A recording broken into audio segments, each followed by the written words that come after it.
హజ్ యాత్రకు వెళ్లే భక్తులకు ఎలాంటి అంటువ్యాధులు సోకకుండా బుధవారం గోదావరికని ప్రభుత్వ జనరల్ హాస్పిటల్లో వ్యాక్సినేషన్ కార్యక్రమాన్ని చేపట్టారు.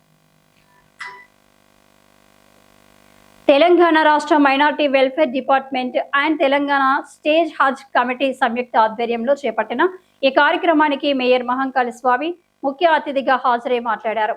హజ్ యాత్రకు వెళ్లే భక్తులు క్షేమంగా వెళ్లి రావాలని ఎమ్మెల్యే మక్కాన్ సింగ్ రాజ్ ఠాకూర్ సహకారంతో రామగుండం పారిశ్రామిక ప్రాంతం అభివృద్ధి దశలో ముందుకు సాగాలని ఆకాంక్షించారు. ఎప్పటికప్పుడు మా సోదరిమణిని సనా గారిని సంప్రదించినట్లయితే తప్పకుండా భవిష్యత్తులో మీకు కావాల్సిన అన్ని ఏర్పాట్లు చేసేందుకు అటు ప్రభుత్వ పరంగా కానీ, ఇటు హాస్పిటల్ పరంగా కానీ, ఇటు మున్సిపల్ పరంగా కానీ ఏ రకంగానైనా కూడా సోదరిమణులకు, ముస్లిం సోదరులకు అందరికీ కావాల్సిన అన్ని ఏర్పాట్లు చేసేందుకు మేమందరం కూడా ఎప్పుడూ అందుబాటులో ఉంటామని చెప్పేసి మీ అందరికీ హామీ ఇస్తూ ఉన్నాం.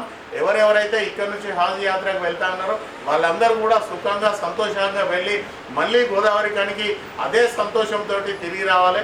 ఎవరు ఎలాంటి అనారోగ్యాల బారిన పడకుండా ఆ అల్లా మేము మీ అందరికీ కూడా దీవెనలు ఇచ్చి మళ్ళీ రామగుండంకు మీరందరూ క్షేమంగా చేరుకునే విధంగా ఆ దేవుడు మీకు అన్ని సౌకర్యాలు కల్పించాలి. ఎలాంటి ఇబ్బందులు లేకుండా రామగుండం చేరుకునే వరకు కూడా నిత్యం అల్లా మీతోటి ఉండి మీకు కావాల్సిన అన్ని ఏర్పాట్లు చేసే విధంగా ప్రయత్నం చేయాలని చెప్పేసి కోరుకుంటూ ఈ కార్యక్రమంలో హజ్ కమిటీ సభ్యులు సనా ఫక్రుద్దీన్, ఆర్ఎంఓ కృపాబాయ్, హెచ్ఓడి అరుణ, నర్సింగ్ ఆఫీసర్స్, యాత్రికులు పాల్గొన్నారు.